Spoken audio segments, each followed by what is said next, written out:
Three stages of wealth creation. Building money is a subject that may lead to spirited discussion, encourage odd get-rich-quick schemes, or encourage individuals to undertake deals that they would not have otherwise thought of. But is the idea of 3 easy stages of generating money inaccurate? A simple no is a response. These are just 3 things you need to do to build money over time. Make money, save money, and invest money in that order. So do you want to know more about these stages or how to get through them? Well, don't worry. We are going to share with you all the details about the 3 stages of wealth creation successfully and the way you should follow to do that. The first step is earning some money. People who are just starting should pay the greatest attention to this step. Although it could seem to be straightforward, you have almost certainly looked at graphs that illustrate how even modest amounts of money put away regularly and allowed to grow throughout a long period may eventually amount to a sizable sum.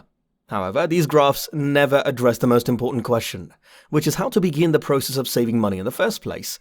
The 2 primary ways that money may be made are via active labor and through investments and other forms of passive income. Money that is earned comes through your employment, whilst money that is passively generated comes from investments. You will not be able to generate any passive income until you have saved up enough money to begin investing. If you are just beginning a career or are considering making a change in jobs, you may find the answers to the following questions helpful in deciding what it is you want to achieve and how you will make money in the future. What are some of your interests? If you do work that you like and that has significance for you, not only will you be able to improve your performance, but you will also be able to build a career that will endure for a longer period, which will raise the likelihood of your achieving financial success.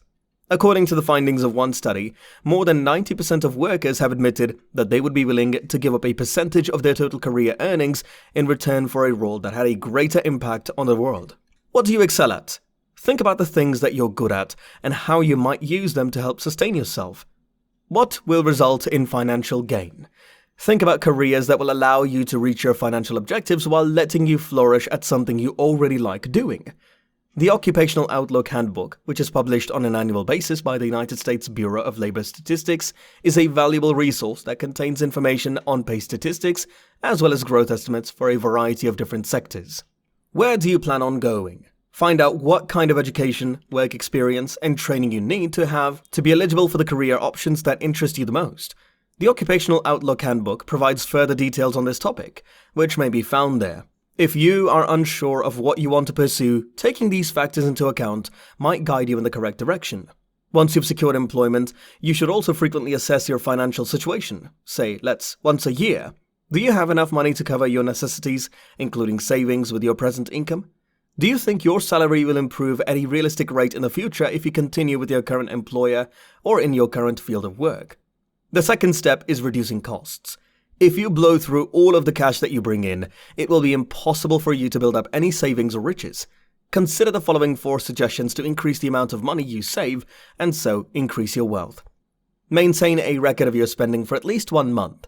A little notebook that fits in your pocket might work just as well for this purpose, but financial software is probably a better option. You'll be surprised at where your money goes if you don't keep track of every purchase you make, no matter how little it may seem. Get rid of as much excess fat as you can. Create a budget that separates the things you need from the things you want. Evident necessities include things like a place to sleep, eat, and dress. You should also include the cost of your health insurance, auto insurance if you drive your vehicle, and life insurance if you have dependents, when calculating your budget. It seems unlikely that many further costs will be incurred, but give equal consideration to each of these groups. Although it is possible to fully forego the fulfillment of certain wants, there are other essentials, such as clothing, on which you could be spending more money than you should. Make a saving goal. After calculating how much money you can put away each month, you should make every effort to stick to the budget you created. This does not mean that you are required to continually practice frugality or lead a simple lifestyle. If you are succeeding in meeting your savings goals, you should feel free to treat yourself and sometimes spend in an appropriate amount.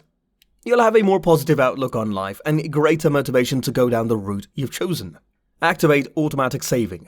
A straightforward approach to saving a certain amount of money every month is to ask your employer or financial institution to arrange an automated transfer of a predetermined portion of each paycheck into separate savings or investment account. Along these same lines, you may be eligible to participate in a 401k or other retirement plan offered by your company by having money withdrawn from your paycheck regularly. To get the entire contribution from your employer, financial experts often recommend paying at least a minimal commitment. Also, keep in mind that the potential for cost reduction is restricted in its breadth. If you are presently spending very little money, you need to give some thought to how you may increase the amount of money coming in. The third and final step is to invest your money. The next step after managing to save some money is to invest it so that it will increase. However, be careful to have sufficient cash on hand to deal with any unforeseen financial problems before you begin investing. A frequent guideline is to save funds in a liquid account, such as a bank savings account or a money market fund, or cover at least 3 to 6 months worth of expenditures. Risk and possible return on investments vary. They often have lesser potential returns the safer they are, and vice versa. Spend some time reading up on the different kinds of investments if you aren't already acquainted with them. Despite the wide variety of exotic investments available, the majority of investors will choose to start with stocks, bonds, and mutual funds. Shares of ownership in a company are represented by stocks. When you purchase stock, you become a minor shareholder in that business and get the upside potential of both its share price and any dividends it might pay. Bonds are often thought of as being less risky than stocks. However, the risk associated with equities may vary greatly from firm to corporation. Bonds function similarly to the government or corporate IOUs. When you purchase a bond, the issuer pledges to return your funds, together with interest at a later time. Bonds are often seen to be less risky than stocks, but with less upside potential. Bond rating organizations award them letter grades to reflect the fact that certain bonds are riskier than others. Mutual funds are collections of securities, often consisting of stocks, bonds, or a mix of the two. Shares in mutual funds give you access to the whole pool.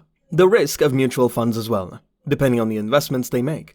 For new investors, or any investor for that matter, diversification is perhaps the most crucial notion. To put it simply, you should try to diversify your investment portfolio.